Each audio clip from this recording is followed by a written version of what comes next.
만나는 시간 나우 함께하고 계시는 지금 시각 10시 40분 46초 막 지나고 있습니다.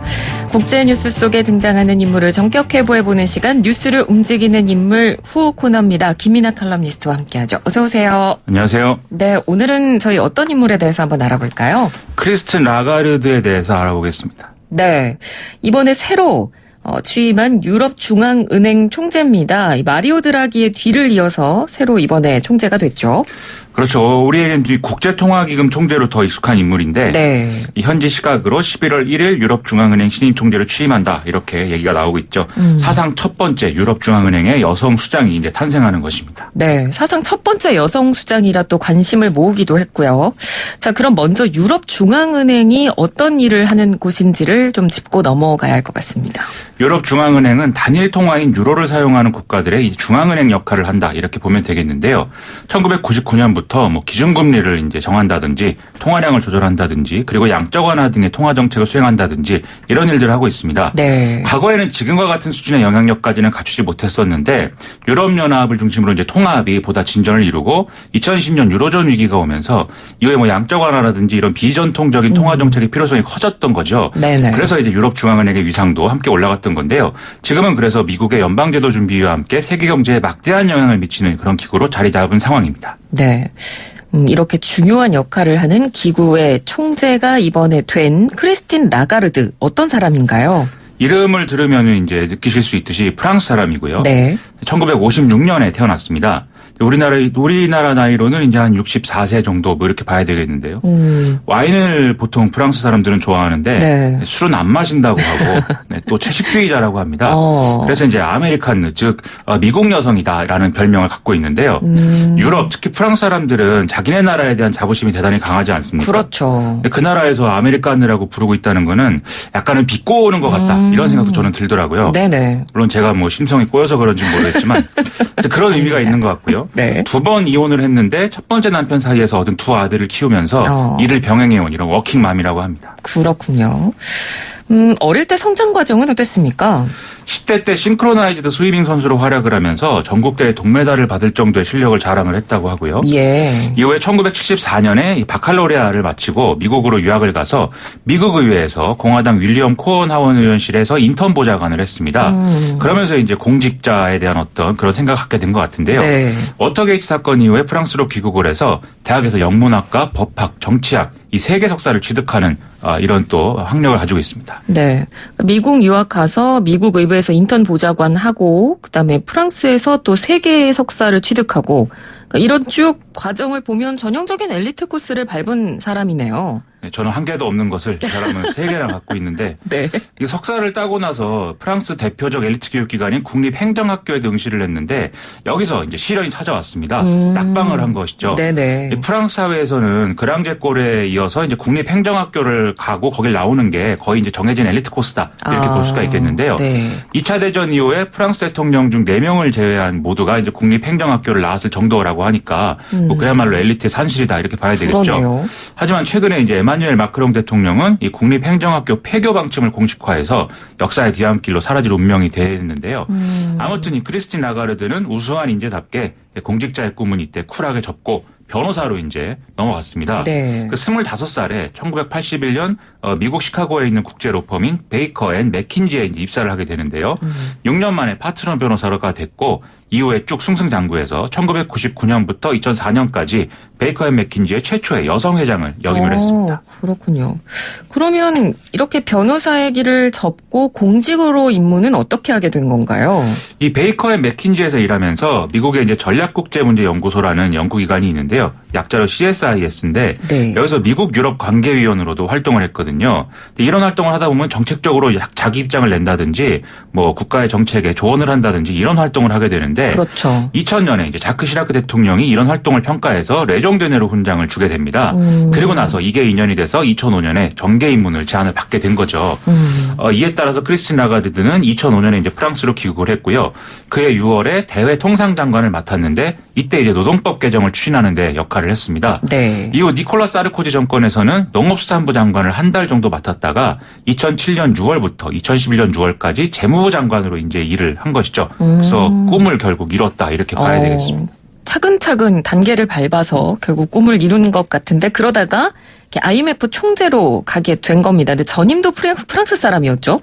그렇습니다. 특히 우리한테 IMF 총재 이렇게 얘기하면 대개 프랑스 사람으로 인식이 될 것 같은데요. 네. 1997년 외환위기 때도 이제 미셸 캉드시가 유명한데 이 사람도 이제 프랑스 사람이었죠. 크리스틴 라가르드의 전임은 도미니크 스트로스칸이라는 사람인데 2007년부터 2011년까지 IMF 총재를 역임을 했습니다. 이 사람은 프랑스 대통령 선거 출마가 유력할 정도의 거물이었는데 네. 미국 뉴욕의 한 호텔에서 여직원을 대상으로 성범죄를 시도를 하는 바람에 체포가 됐었죠. 이후에 5일 만에 IMF 총재직에서 자진 사퇴를 했는데요. 이후에 크리스틴 라가르드가 총재 선거에 나서게 됐고 이 멕시코 중앙은행 총재와의 경쟁에서 승리를 했습니다. 그리고 나서 또 한 차례 연임을 해서 최초의 IMF 재선 총재라는 기록도 남긴 그런 상태죠. 그렇군요. 그럼 크리스틴 라가르드가 이끄는 IMF는 어떤 스타일이었나요? 그러니까 이때가 2011년부터 이제 총재를 했던 거니까 네. 아무래도 세계 재정 위기를 극복하는 것에 집중할 수밖에 없는 시기였습니다. 크리스틴 라가르드는 앞서도 말씀드렸듯이 경제학을 전공한 바는 없기 때문에 네네. 좀 전문성 논란이 있었거든요. 하지만 유로존 위기 이후에 IMF의 역할은 조정 그리고 중재 이런 것들에 초점이 맞춰질 수밖에 없는 상황이었던 것입니다. 그래서 크리스틴 라가르드는 이 미국의 서브프라임 모기지론 사태 때 프랑스 재무장관으로 당시 유럽 국가들 간의 어떤 의견조율 이런 것들에서 두각을 나타냈다는 평가를 받아왔거든요. 네. 그래서 영국 파이낸셜 타임즈의 경우에는 크리스틴 라가르드를 2009년 유럽 최고의 재무장관으로 꼽기도 했을 정도인데 IMF 총재직을 수행하면서도 이런 좀 중재와 합의를 이끄는 이런 특성을 그대로 드러냈습니다. 네. 이런 능력을 배경으로 중남미 위기라든지 그리고 스페인, 이탈리아, 그리스 등의 유럽 국가들의 재정 위기에서 중요한 역할을 이제 했다는 거죠. 아무래도 경제기구이긴 하지만 또 그 기구를 총괄하는 리더의 역할은 또 의견 조율이라는 부분이 얼마나 중요한지를 방금 설명해 주신 부분에서도 좀 알 수 있을 것 같은데 그러면 IMF 총재를 거쳐서 이번에 유럽중앙은행 이제 수장 자리에 앉게 됐는데요. 이런 스타일을 계속 유지를 할까요? 어떨까요? 그럴 것 같습니다. 왜냐하면 지금 유럽중앙은행이 직면한 문제도 이제 과거에 IMF 총재를 크리스틴 라가르드가 할 때랑 비슷한 상황이라는 거거든요. 네네. 예를 들어서 마리오 드라기 총재는 뭐 이 사람은 경제 전문가인데 그렇죠. 유럽중앙은행을 운영하면서 이제 유로존 위기 극복을 위해서 파격적인 정책을 이제 시행을 했습니다. 그래서 예를 들면 실물 경제에 대한 대출을 더 많이 하는 은행에 대해서 이자를 낮춰주는 이 목표물 장기 대출 프로그램을 시행을 했었고 그다음에 무제한 국채 매입 프로그램이라든지 그리고 이 마이너스 금리 도입이라든지 이런 것들을 이제 추진을 했는데 네. 이건 주류 경제학에서는 그렇게 다수파에 해당하는 그런 정책들은 이 당시는 아니었던 거거든요. 네. 이제 이런 이제 파격적인 정책을 수행을 했음에도 지금 유로존의 인플레이션은 목표치인 2%에 미치지 못하고 있는 실정입니다. 더군다나 이 마리오 드라기 총재 시기에 이렇게 추진됐던 양적 완화 정책의 효과에 의문을 제기하는 목소리도 있고 이 논란 때문에 최근에 독일 측 이사가 사퇴하는 이런 상황까지 있었거든요. 네. 그래서 지금 사실 유럽중앙은행은 상당히 어려운 시기를 겪고 있다라고 말할 수가 있겠는데요. 이런 시기이기 때문에 특히 크리스틴 라가르드와 같은 리더십이 더욱더 필요하다. 이런 얘기가 나오고 있는 겁니다. 네. 그래서 선출이 된 것 같기도 하고요. 그러니까 유럽 국가들이 지금 돈을 더 쓸 수 있도록 크리스틴 라가르드가 지금 어떻게 보면 설득을 좀 이끌어내야 되는 상황이네요. 그렇습니다. 크리스틴 라가르드가 최근에 이제 프랑스 언론하고 인터뷰를 했는데요. 독일이라든지 네덜란드 같이 예산에 여유가 있는 나라들이 지금 재정 지출에 적극적으로 나서야 세계 경제의 불씨를 살릴 수 있다. 이렇게 강조를 했습니다. 네. 유럽중앙은행만의 어떤 통화 정책으로는 한계가 있다. 이런 얘기인 건데요. 특히 그동안 거의 혼자서 유로존 체제의 수혜를 받아왔음에도 지금 경기 침체 위기라는 평가를 받고 있는 독일을 설득하는 게 크리스틴 라가르드로서는 급선무일 수밖에 없는 것 같습니다. 그리고 또 에마뉴엘 마크롱 대통령이 제안한 유로존 공동예산제 도입 이런 것을 각국에 설득하는 것도 이 크리스틴 라가르드 총재의 중요한 임무일 것 같은데요. 예. 앙겔라 메르켈 독일 총리가 지난해 말에 이 개혁안에 대해서 극적으로 동의를 했었는데 여전히 네덜란드와 이탈리아 등의 나라들은 재정 부담 등을 이유로 소극적인 태도를 보이고 있기 때문에 이 문제를 어떻게 풀 것이냐 이것도 우리가 좀 지켜봐야 될 포인트인 것 같습니다. 예, 그렇군요. 앞에서도 봤듯이 IMF 총재 얘기를 저희가 잠깐 했을 때 IMF 총재는 보면 되게 유럽 사람이 선출이 되는 것 같아요. 이 IMF 총재는 어떤 방식으로 투표를 해서 선출을 하나요? 이 세계은행 총재는 미국이 맡고 IMF 총재는 유럽이 맡는다. 이게 이제 불문율로 여겨질 정도로 IMF 총재라는 자리는 뭐 유럽의 전유물로 여겨져 왔는데요. 네. 이 180여 개 회원국을 대표하는 24명의 이사로 구성된 집행위원회에서 이 지분율에 비례한 투표권에 따라서 과반 이상 지지를 얻어야 이제 선출이 되는 그런 구조입니다. 이 IMF 지분율은 특별 인출권, 이 영어 약자로 SDR이라고 부르기도 하는데요. 네. 각국의 이제 GDP, 외환보유액, 경상수지, 이 수치 이런 것들을 고려해서 이 특별 인출권에 이제 지분을 배정하게 되고 각국은 이 비율만큼의 또 출자 의무를 지게 되는 이런 구조인 것이죠. 예. 그래서 이 비율을 보면은 뭐 당연한 사실이겠지만 미국이 가장 많은 이제 비율을 차지하고 있고요. 그 다음이 주로 이제 미국의 친화적 입장을 갖고 있는 일본, 독일, 프랑스, 영국, 이탈리아 이런 순서로 이제 돼 있습니다. 다만 이제 중국의 경우에 그 비교적 최근에 이제 새로 IMF에 가입을 하게 됐는데 네. 그때 평가받은 어떤 규모가 일본에 이어서 세 번째로 많은 지분을 갖게 된 상황입니다. 중국은 아무래도 미국과는 좀 의견을 달리하는 이런 국가로 볼 수가 있겠죠. 네. 하지만 미국과 독일, 프랑스 등의 유럽 국가들이 합의를 할 경우에는 거의 그대로 되는 구조이기 때문에 그렇게 뭐 큰 어떤 변화의 양상이 있다든지 이런 건 아닌 것 같습니다. 그러니까요. 그러니까 뭐 국제통화기금이긴 하지만 그냥 주요 국가들끼리 이른바 나눠 먹는 그런 느낌도 지금 좀 드는데요. 그렇죠. 대략 이제 이런 식인 거죠. 방금 말씀드렸듯이 미국은 세계은행 총재를 갖고 IMF 총재는 유럽에 양보하는 대신 이 미국이 또 IMF 수석 부총재를 가져가게 돼 있습니다. 네. 주로 이렇게 합의를 하고요. 네. 그다음에 그럼 나머지 유럽 국가들끼리는 어떻게 논의하느냐라고 하면 유로존의 1, 2 국가라고 할 수 있는 독일과 프랑스가 이 IMF 총재를 누가 할 거냐를 놓고 좀 논의를 주도하는 그런 측면이 있습니다. 그런데 뭐 익히 아시다시피 독일은 유럽연합 집행위원장이라든지 이런 유럽연합에서의 요직을 가져가게 또 돼 그렇죠. 있거든요. 네. 그래서 이 IMF 총재는 프랑스 출신들이 많이 가져가게 됐다. 이렇게 좀 볼 수가 있을 것 같습니다. 네. 그래서 이런 상황이니만큼 이제 IMF 총재를 유럽이 독식하는 것에 대한 비판이 또 늘 나올 수밖에 없는 것인데요.